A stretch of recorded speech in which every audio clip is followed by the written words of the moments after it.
Hello friends, welcome back to my channel. இன்னைக்கு வந்து நம்ம ஒரு ரெசிபி தான் பார்க்க போறோம். என்னன்னா இது வந்து நம்ம ஸ்நாக்ஸ் மாதிரியும் சாப்பிடலாம். இது வந்து ஒரு பக்கோடா ரெசிபி. பாவக்காய் அப்புறம் கடலை இதை ரெண்டுத்தையும் சேர்த்து பக்கோடா மாதிரி வந்து நம்ம மேக் பண்ண போறோம். ஸோ இது வந்து பாவக்காய் வந்து பார்த்தீங்கன்னா கசக்கவும் கசக்காது. இந்த பாவக்காய் வீட்டில் காய்ச்ச பாவக்காய் இது. ஓகே, இது இப்போ எப்படி பண்ணுறதுன்னு பார்க்கலாம். ஃபர்ஸ்ட் வந்து ஒரு கப் பாவக்காய் எடுத்திருக்கேன். அதுக்கப்புறம் அதுக்கு ஈக்குவலாக வந்து கடலை எடுத்திருக்கேன். இப்போ இதில் வந்து நீங்கள் கடலை மாவு சேர்த்துக்கோங்க. எந்த கடலை மாவு எந்த கடலை மாவு வேணாலும் எடுத்துக்கோங்க. நான் வந்து மீனாட்சி கடலை மாவு எடுத்துக்கிறேன். அதுக்கப்புறம் வந்து சில்லி பவுடர் ஒரு டேபிள் ஸ்பூன்,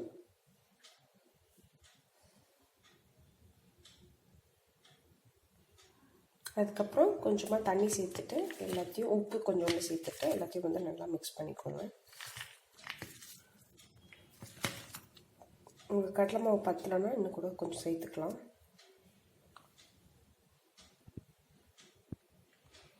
உப்பு சரியாக இருக்கான்னு செக் பண்ணிக்கோங்க. இப்போ இதை வந்து கலந்து வச்சாச்சு.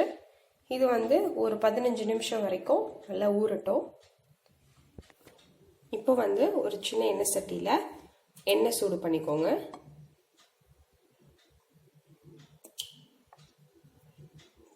ஃப்ரை பண்ணுற அளவுக்கு எண்ணெய் இருந்தால் போதும்.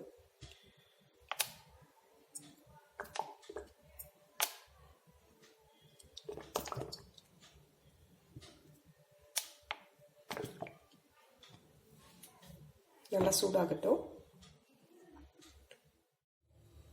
ஓகே, இப்போ எண்ணெய் வந்து நல்லா சூடாயிடுச்சு. இப்போ வந்து இந்த மாதிரி ஸ்பூனில் எடுத்து கொஞ்சம் கொஞ்சமாக போட வேண்டியதான்.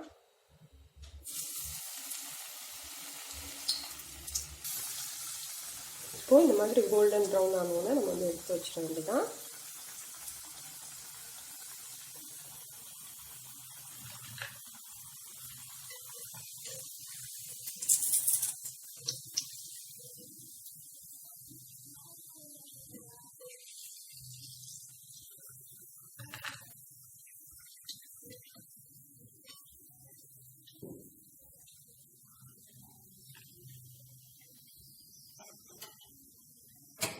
இப்போ நம்ம சுவையான பாவக்காய் கடலை பக்கோடா ரெடி ஆயிடுச்சு.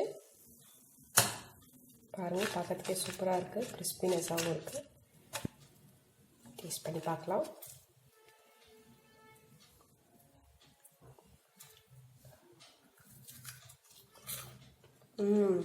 சூப்பராக இருக்கும். நீங்களும் இந்த ரெசிபி வீட்டில் ட்ரை பண்ணி பாருங்கள். இந்த ரெசிபி உங்களுக்கு பிடிச்சிருந்துச்சுன்னா நம்ம சேனலுக்கு சப்ஸ்கிரைப் பண்ணுங்கள். பாய்.